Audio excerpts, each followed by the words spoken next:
Hey everyone, Jeremy here, and I just finished my push workout for the day, and I figured I'd make a video out of it.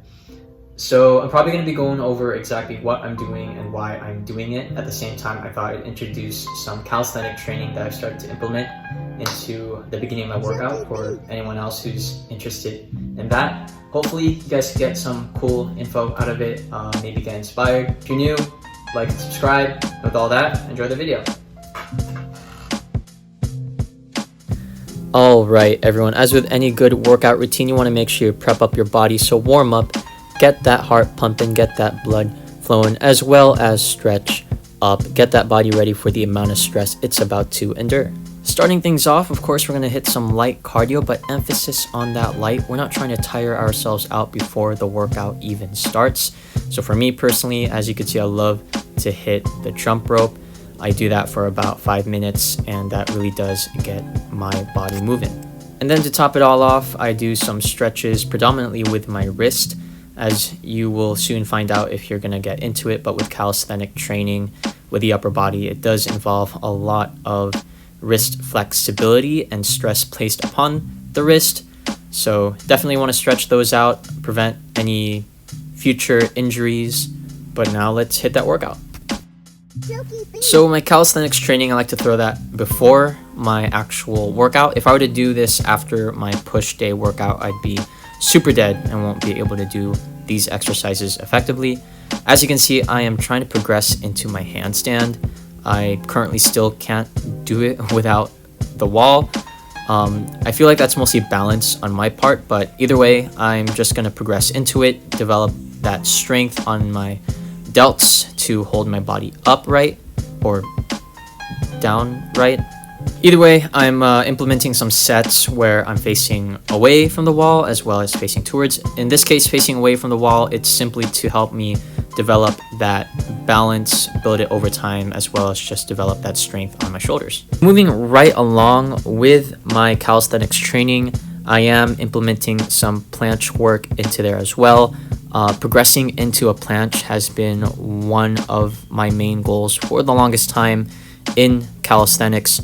However, I never really took the time to research and follow a well-developed program to eventually achieve that milestone. So hopefully implementing this routine before my actual workout could help me eventually get that strength and mind-muscle connection of holding a planche. And it's going to take time, it's going to take patience like any other skill out there. It's just going to be practice, practice, practice.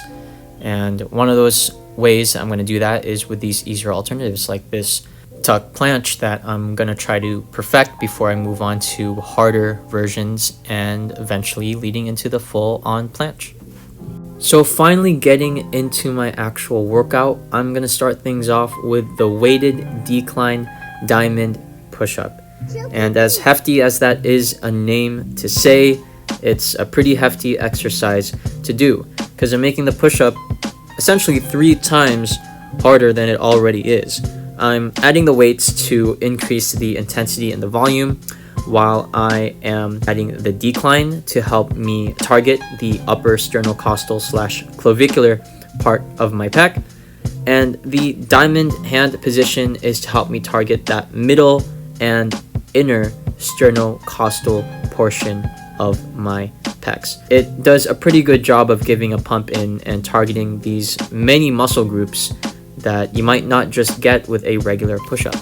The sets that you've seen on the screen are actually my drop sets that come after my 4 whole sets of weighted decline diamond push-ups of 50 pounds for 8 to 10 reps. So after that last set, I go down to 40 pounds and do that until failure, and then go down to 30 pounds until failure as well. And overall, that is just to promote some burnout at the end of my exercise.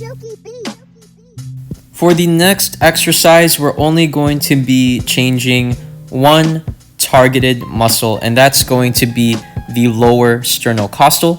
So we're going to be hitting those lower pecs. However, we're going to be doing pretty much a similar exercise as the last one, doing weighted incline diamond push-ups. So we're still hitting that middle inner sternocostal. However, we are going to be targeting that lower one by implementing the incline to change the center of gravity towards more the lower pec. Once again, burning out my chest with those drop sets, coming right after I finish the fourth set of 12 to 15 reps of my weighted incline diamond push-ups, going down from 50 pounds to 40, all the way down to 30 until failure. So moving along with the next exercise, we're going to be hitting some pike push-ups, and I'm going to be supersetting these with some pike holds that I'll show in a bit. But both of these exercises are great for working out your shoulders, and more specifically, they hit pretty much all three heads of your delts. They also have an impact on your traps, your triceps, and because of this center of gravity going towards your upper body, it actually does a pretty good job of targeting your upper sternocostal and clavicular muscle as well. And my goal is to develop the strength over time to make these harder on myself by making them into wall-assisted handstand push-ups. But these are already hard enough as it is, so I think I'm just going to stick with them for now.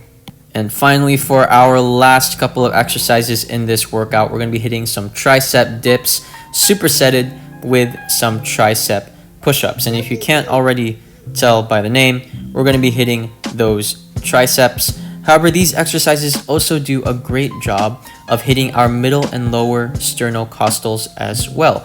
So form is going to dictate what makes these dips tricep dips and what makes these push-ups tricep push-ups. If you're a little confused as to what's the difference between the two, then stay tuned for a video sometime soon where I'm going to be going over different forms of these push workouts that can actually target different muscle groups. And the last thing to address would be how long to rest in between your sets and exercises. 2 to 3 minutes will do great. Anything less than that might force you into fatigue too early on into the workout, so you won't be able to get enough of an effective pump in because you'll be too tired to do so. And after all that, the only thing left to do would be to admire all those gains, because this workout does such a great job of developing strength over time. Emphasis on over time because you won't get to where you want to get with just doing this workout once. Stick with it, add this into your routine, do this at least twice a week, and you'll be seeing results real soon. Thanks for sticking by. I hope you enjoyed the video. I hope you gained something out of it, whether it was knowledge or inspiration. Just stay committed, keep at it, and you'll reach your goals eventually. Have a great week, and I'll see you in the next video. Peace.